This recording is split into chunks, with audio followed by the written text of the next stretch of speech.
हमें संविधान दिया है, हमें पढ़ने लिखने का अधिकार दिया है, तो आज हम उन्हें याद कर रहे हैं उनके जयंती के माध्यम से। बाबा साहब, जब हमें पढ़ने लिखने का अधिकार नहीं था, हमें अछूत और गुलाम समझा जाता था, ऐसी स्थिति में बाबा साहब ने हमें इस गुलामी से मुक्ति दिलाने के लिए उन्होंने संघर्ष किए, और संघर्ष उसका इतना कठिन था कि जब हमें 1931 में लंदन में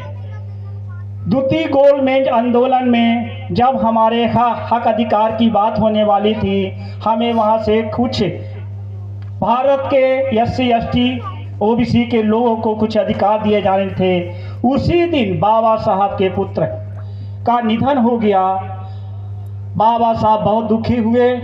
और उन्होंने सोचा कि अगर मैं अपने पुत्र की याद में अगर मैं लंदन नहीं गया, ऐसी स्थिति में मेरे हजारों पुत्रों के साथ अन्याय हो जाएगा, भारत के लाखों पुत्रों के साथ अन्याय हो जाएगा।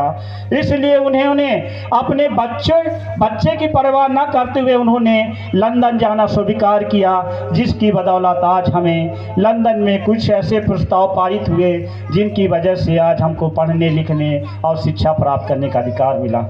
साथियों, मैं ज़्यादा तो नहीं कह सकता, लेकिन इतना ज़रूर कह सकता हूँ कि अगर हम सब लोग संगठित रहेंगे, एक रहेंगे और इसी तरह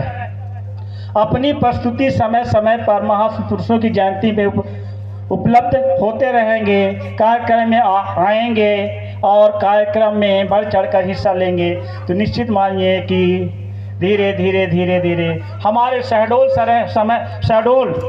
ज़िले में भी जगह जगह जो हमारे लोग हैं वह भी इससे जुड़ना शुरू कर देंगे,